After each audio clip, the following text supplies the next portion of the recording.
Fala, meu lindo!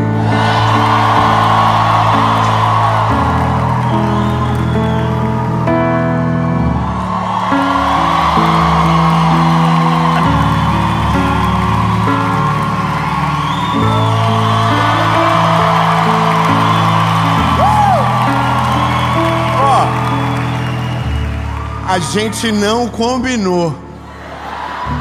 É que a gente está em Tubarão, Santa Catarina.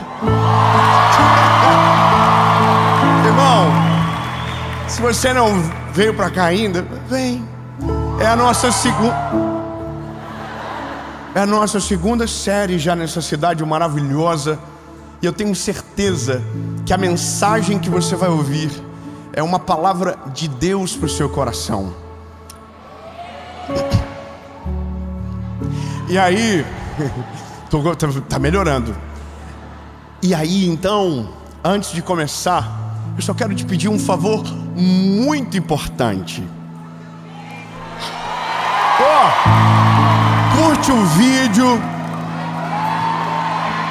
comenta, compartilha, manda pra todo mundo.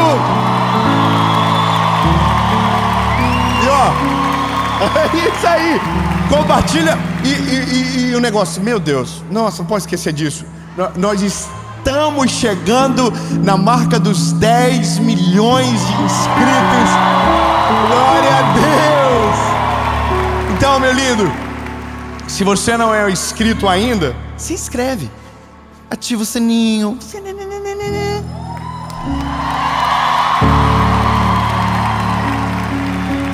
Oh, meu Deus, veio o sininho. E vamos para a mensagem.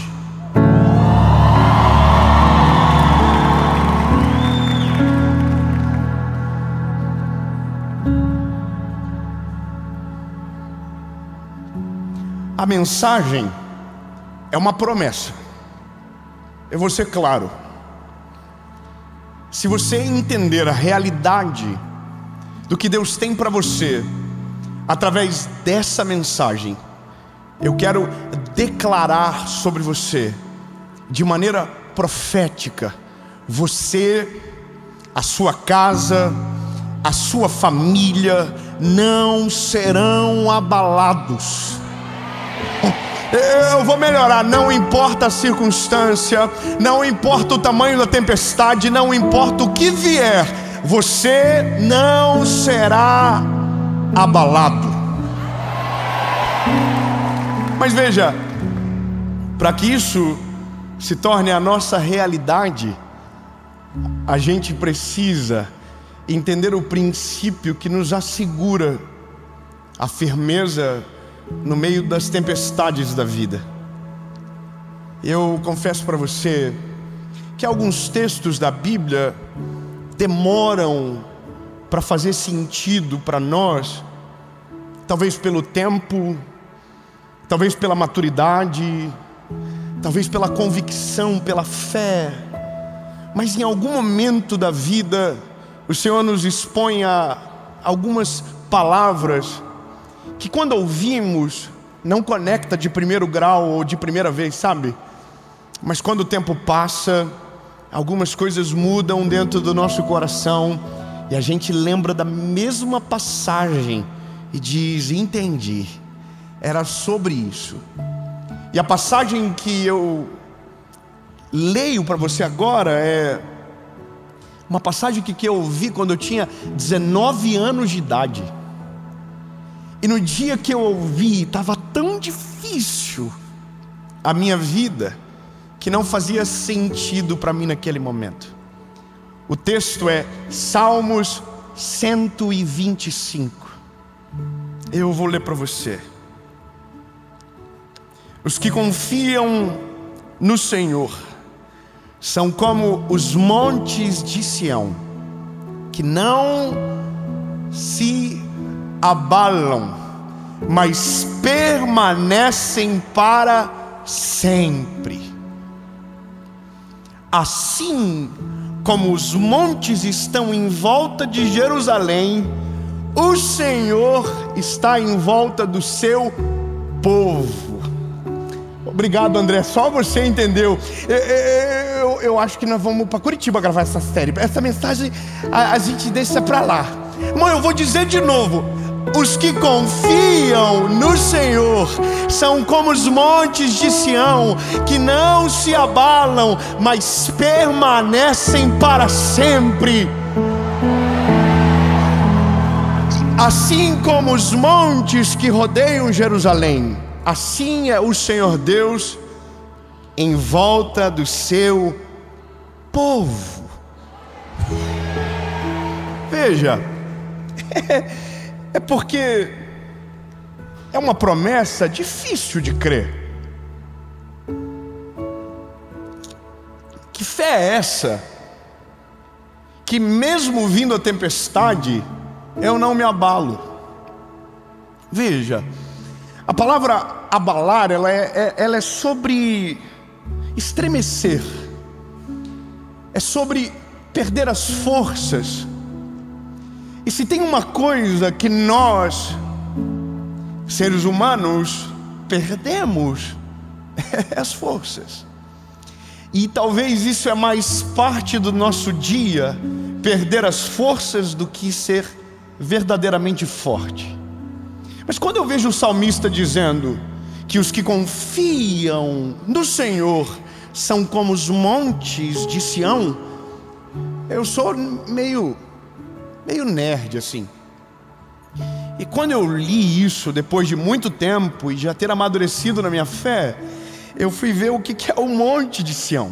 Que monte é esse que o salmista está falando?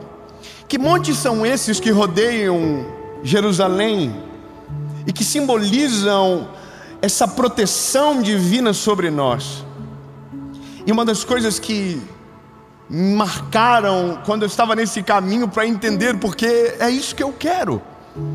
Eu quero viver uma vida onde, mesmo em meio às provações, eu permaneça de pé. Porque quando você casa, não é mais só você, agora é uma esposa que depende de você, é um marido que depende de você. Só que aí vem os filhos, e agora não é mais só uma mulher, agora são crianças que olham para você, e você não pode esmorecer, você não pode parar, você não pode enfraquecer, porque se você enfraquece todos que estão com você. Uma casa enfraquecida é uma casa à beira da ruína. E aí, meu lindo, antes de entender a promessa, eu quero só que você reflita uma coisa: montes não mudam de lugar, montes não desaparecem facilmente.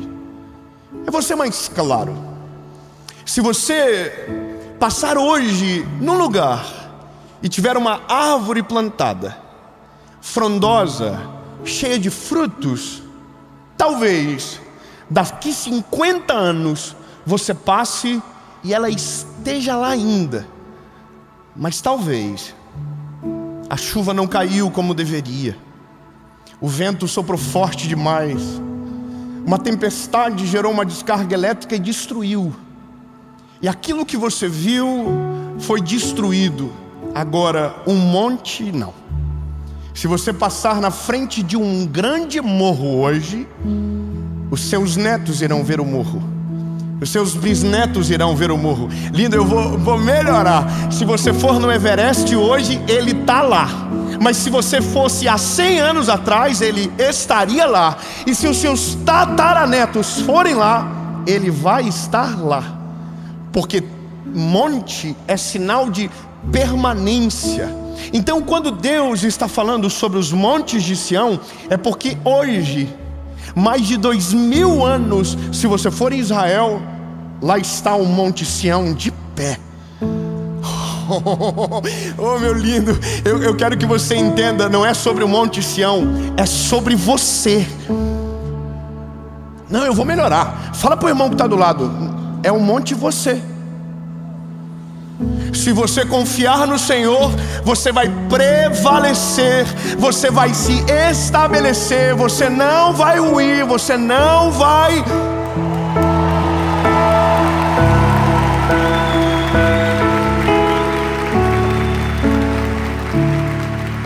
Eu sei que é maravilhoso, mas a gente tem problema quando é muito poético. A gente precisa de prática. A gente precisa olhar e dizer: está aqui.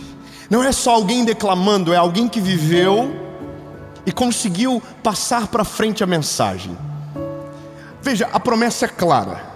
Se você confia, você não se abala. Se você não se abala, é porque você confia. Amém? Só que temos mais um problema. A gente é muito desconfiado. Sim ou não? Tem dia que a gente acorda dizendo: I love you, Jesus. Mas tem dia que a gente não acredita em nada, não acredita em ninguém, não acredita no Senhor. Só que se a condição da promessa é confiar nele, o início de um abalo é justamente quando você perde a fé em quem te sustenta no meio da crise. E é isso. Quando o Senhor me fez entender que só dá para viver a promessa quando eu respeito o princípio, o meu cuidado foi: Senhor, então como eu transformo uma fé instável em uma fé sólida? E aí existe duas maneiras: ouvir a palavra de Deus, porque a Bíblia diz que a fé vem pelo ouvir. Então você não pode ouvir pouco, você precisa ouvir muito. Você precisa ouvir todos os dias, você precisa buscar todos os dias. E isso vai fortalecendo a sua fé, isso vai amadurecendo você. Mas tem uma outra coisa: experiência com Deus. Quando você tem experiência com Deus, no dia da crise, você tem uma memória poderosa dentro de você, que diz: o mesmo Deus que esteve comigo, está comigo ainda, não abandonou, está do meu lado. Então, nele eu posso todas as coisas. Entende? A prática do texto, para mim, uma das histórias mais marcantes da Bíblia, porque sou pai e tenho uma menina além dos dois garotos, é o texto de Jairo. E eu vou ler rapidamente para você. Marcos capítulo 5, verso 34 diz: e ele disse: filha, a tua fé te salvou, vá em paz. Esse é um outro milagre. É um milagre que antecede a uma notícia. Aí a Bíblia diz: enquanto ele ainda falava para a mulher, vieram alguns da casa dos governantes da sinagoga, a quem disseram: a tua filha está morta, porque ainda incomodas o mestre. Mas Jesus tão logo ouviu essas palavras e disse ao governante da sinagoga: não temas, crê somente. Posso ouvir só um amém? Não tenha medo, continue crendo. E ele não permitiu que nenhum homem o seguisse a partir de então, senão Pedro, Tiago e João, o irmão de Tiago. E tendo chegado à casa do governante da sinagoga, viu o alvoroço e os que choravam e pranteavam muito. E ele, entrando, disse-lhes: por que vocês estão chorando? E a menina não está morta, ela apenas está dormindo. Amém, porque não é você. Irmão, amém, porque não é a gente na pele. Amém, porque não é a nossa filha. A história para mim é muito clara. Eu consigo ver acontecendo com os meus olhos. Se eu fechar os olhos, eu vejo a cena. Um pai angustiado, um pai desesperado, com uma menina de 12 anos dentro de casa morrendo. Veja, não é uma história breve, é uma história de 12 anos. É a sua filha que está lá.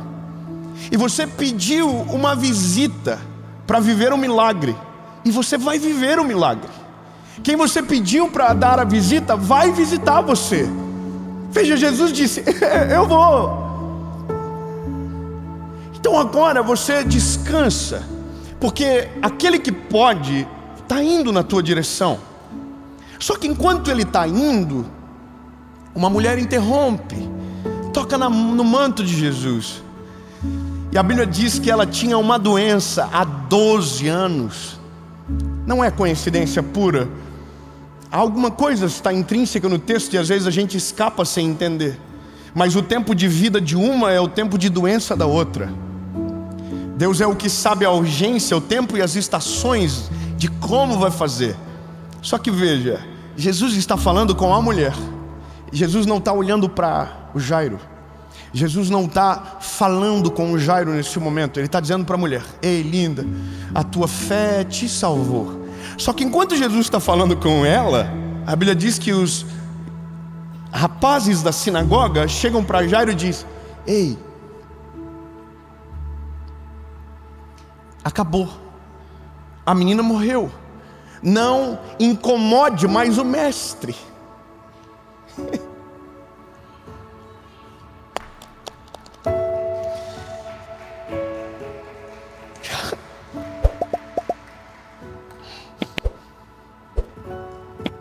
Eu sou pai.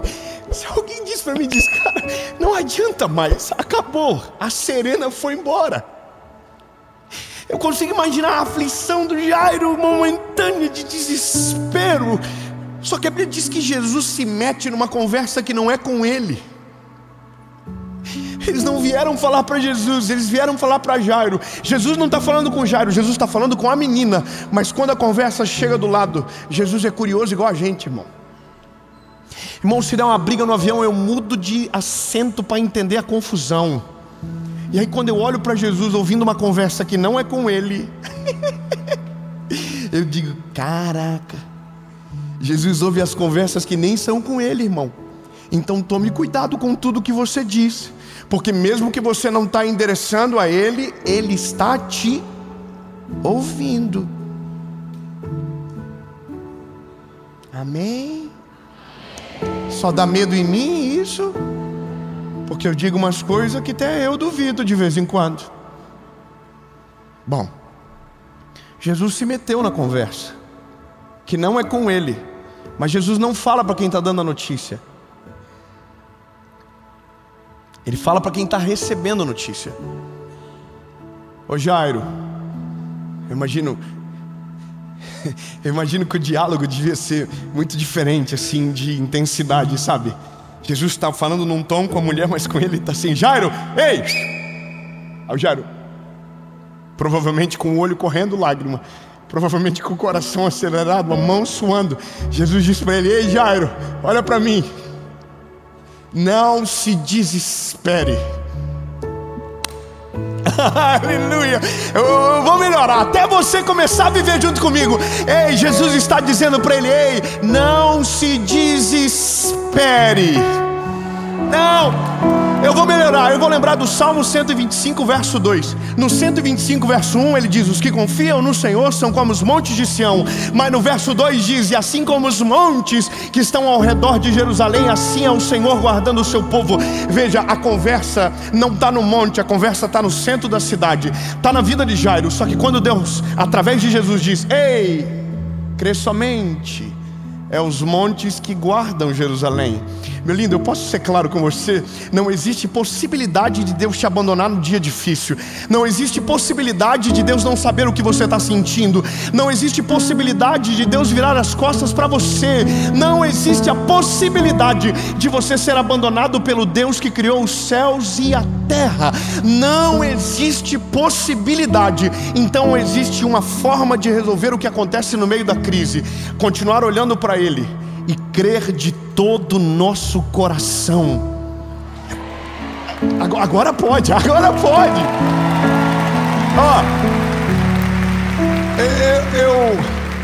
eu começo a entender o que vai acontecer, porque se conheço o Deus que está na história, eu já sei como a história termina.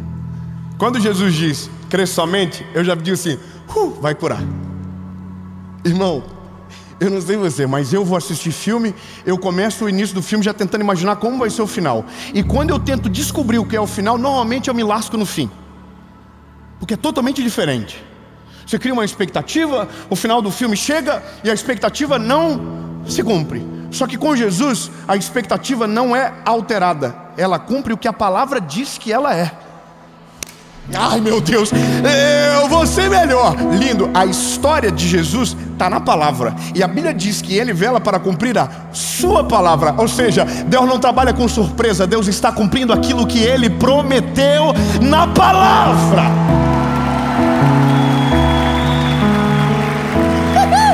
Agora, então, quando é com Jesus, Ele diz: ei, olha para mim, crê somente. Eu aqui digo: vai curar.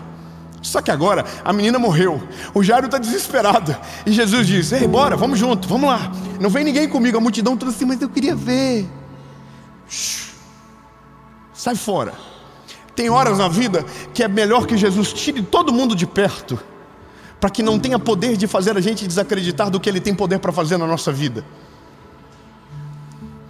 É como se Ele fizesse assim, colocasse a mão em nós, e todo mundo que a gente viu a vida toda desaparece do nosso lado, porque Ele está chegando para fazer o milagre. Ele está blindando o teu coração. Quando Jesus diz: olha para mim, Ele diz: não olha para quem está te dando a notícia, olha para mim, Jairo. Às vezes a gente está muito mais preocupado com o diagnóstico do que com o poder que Deus tem para fazer todas as coisas. Às vezes a gente está olhando muito mais para as notícias, para a crise que é iminente, mais do que para o Deus que pode fazer todas as coisas.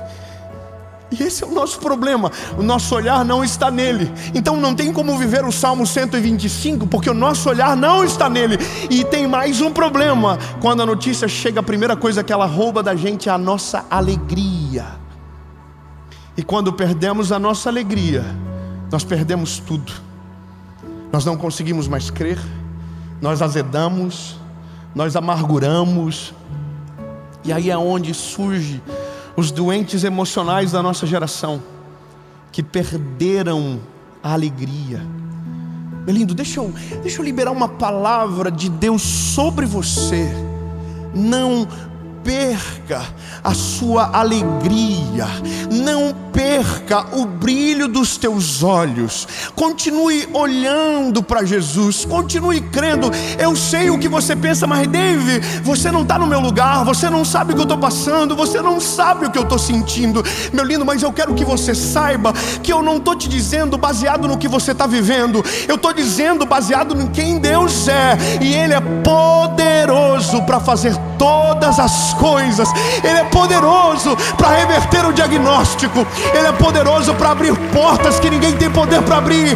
Ele é poderoso para fazer tudo aquilo que te prometeu. Então, lindo, continue crendo. Agora, se você supera a primeira fase, a segunda fase traz para você uma experiência sobrenatural. Você não desiste, você continua crendo. Então agora vem o sobrenatural. Eu vou te falar uma coisa. Ano passado nós estávamos em Israel, nesse mesmo período que estamos gravando agora. E no dia que estávamos no Mar da Galileia, gravando uma série, um casal veio pedir uma oração específica. E a oração específica era: eles estavam renovando os votos. Incrível, renovar os votos na frente do Mar da Galileia. E eu já estava... Aí eles disseram para mim: mas tem um sonho que há muito tempo a gente deseja e que ainda não aconteceu. A gente quer ter um filho, mas a gente não pode. Quando ela disse não pode, eu já lembrei do final do filme. Ah, meu Deus, vamos de novo. Quando ela disse não dá, eu lembrei de alguém que faz dar.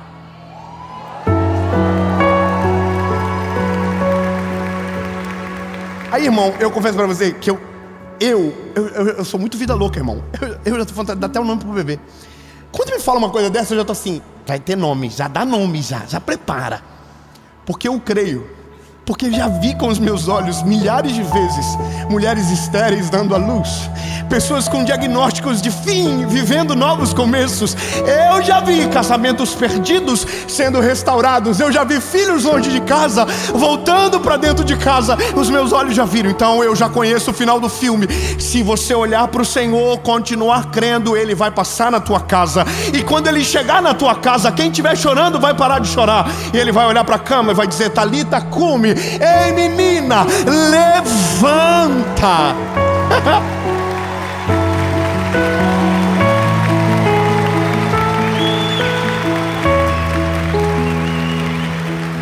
Então agora, eu sei o final da história, mas eu também já sei o final da história da mulher de 1 ano atrás. O filho dela já nasceu. O filho dela já tem mais de 2 meses de idade. O filho dela tem um nome. Aleluia! Então, lindo, eu quero lembrar você, não importa a circunstância, não importa o tamanho da tempestade, há um texto que te defende a curto, médio e longo prazo. Os que confiam no Senhor são como os montes de Sião, que não se abalam, mas permanecem para sempre. Assim como os montes estão em volta de Jerusalém, o Senhor está em volta do seu povo. Então, lindo, você não será abalado. Tudo aquilo que Deus tem para fazer na sua história vai acontecer. Não importa o tamanho do milagre, o Deus que faz é maior do que a provação que você vive e tem poder para fazer todas as coisas. Então, olhe na minha baguinha do olho. Você não será abalado.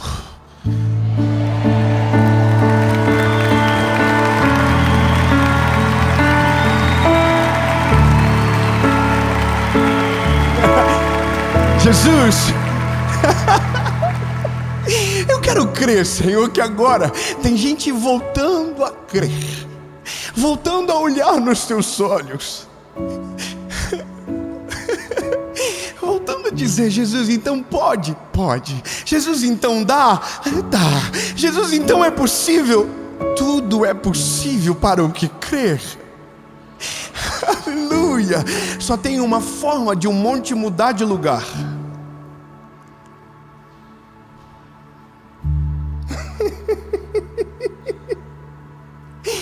É que tem uma forma de um monte mudar de lugar. Eu sei que a gente começou a mensagem dizendo que montes não se mudam, mas tem uma forma de um monte mudar de lugar.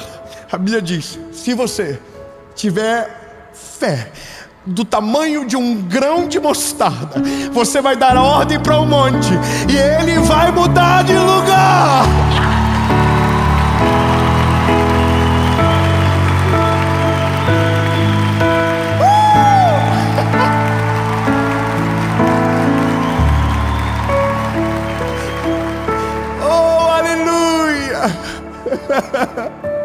Milagres, Senhor, estão chegando sobre a vida dos teus filhos. Em nome de Jesus, Senhor, nós não seremos abalados. Nós viveremos da tua glória, nós viveremos da tua graça. Nós veremos com os nossos olhos aquilo que estava perdido voltar à vida. Nós olharemos e veremos e testemunharemos do teu favor e do teu agir, Senhor. Pode levantar céus e terra, mas aquilo que o Senhor tem sobre nós vai acontecer no nome de Jesus.